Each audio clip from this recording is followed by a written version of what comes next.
ભારતીય જનતા પાર્ટીના ગઢ ગણાતા કડીમાં એક પોસ્ટર લાગ્યું છે અને આ પોસ્ટરના કારણે અનેક પ્રકારની ચર્ચાઓએ જન્મ લીધો છે। કડીના ધારાસભ્ય અને પૂર્વ નાયબ મુખ્યમંત્રીના વચ્ચે જે ઘણા સમયથી કોલ્ડ વોર ચાલી રહ્યો છે તેની ચર્ચા ફરી એક વખત આ પોસ્ટરે છેડી દીધી છે। વૈષ્ણવજન તો તેને કહીએ જે પીડ પરાઈ જાનાને રે। નમસ્કાર, આપ જોઈ રહ્યા છો નવજીવન ન્યૂઝ અને હું છું આપની સાથે તોફિક ગાંચી। ગુજરાતમાં ભારતીય જનતા પાર્ટીએ તેમના પ્રમુખ, શહેર પ્રમુખ અને તાલુકા પ્રમુખોની વરણી કરી છે। મહેસાણા જિલ્લો છે તે ભારતીય જનતા પાર્ટીનો ગઢ બનાય છે અને તેમાં પણ ખાસ કડી શહેર અને તાલુકો આ બંને ભારતીય જનતા પાર્ટીના કડીના અત્યારે ધારાસભ્ય છે કરશન સોલંકી। સૌપ્રથમ તેમનું એક પોસ્ટર સામે આવ્યું છે જેમાં કડી શહેરમાં જે પ્રમુખ બન્યા છે ભાજપના જિગ્નેશ પટેલ અને તાલુકા પ્રમુખ શૈલેષ ઠાકોર, તે બંનેને શુભેચ્છા આપતું પોસ્ટર લાગ્યું છે અને તે પોસ્ટરમાં જિલ્લાના અને રાજ્યના જે કોઈ નેતા છે તેમના ફોટા દેખાઈ રહ્યા છે। આ જ પોસ્ટરના બાજુમાં બીજું એક પોસ્ટર લાગેલું છે જેમાં શૈલેષ પટેલ જે જિલ્લાના મહામંત્રી રહી ચૂક્યા છે તે પોસ્ટરમાં પૂર્વ નાયબ મુખ્યમંત્રી નીતિન પટેલનો ફોટો દેખાઈ રહ્યો છે, પરંતુ કડીના ધારાસભ્યનો ફોટો ક્યાંય નથી।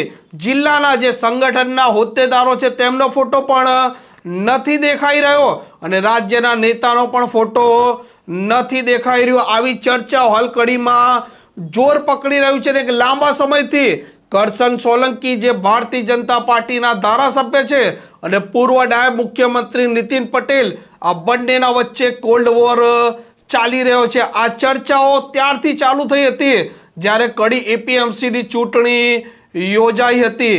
લોકો માની રહ્યા છે કે કડી ભારતીય જનતા પાર્ટીનું શહેરનું સંગઠન વર્સિસ કડી તાલુકાનું સંગઠન છે અને આ પોસ્ટરે ક્યાંક ને ક્યાંક લોકો જે માની રહ્યા હતા તેમના મનમાં રહેલી જે વાતો હતી તેને પ્રબળ બનાવી છે।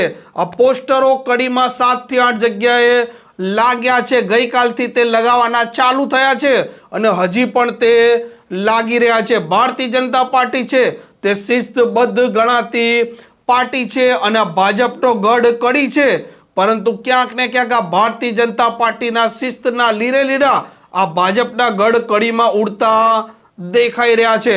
આ પોસ્ટરના લીધે આ શહેરીજનો અને તાલુકાના ગ્રામ્યજનો અત્યારે સતત ચર્ચાઓ કરી રહ્યા છે કે એવું કયું કારણ છે અને એવો કયો મુદ્દો છે જેથી કરીને શહેર અને તાલુકાનું સંગઠન સામસામે છે।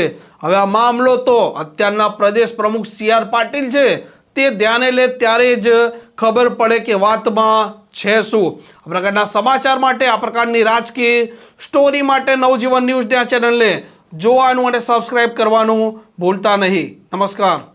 વૈષ્ણવજન તો તેને કહીએ જે પીડ પરાઈ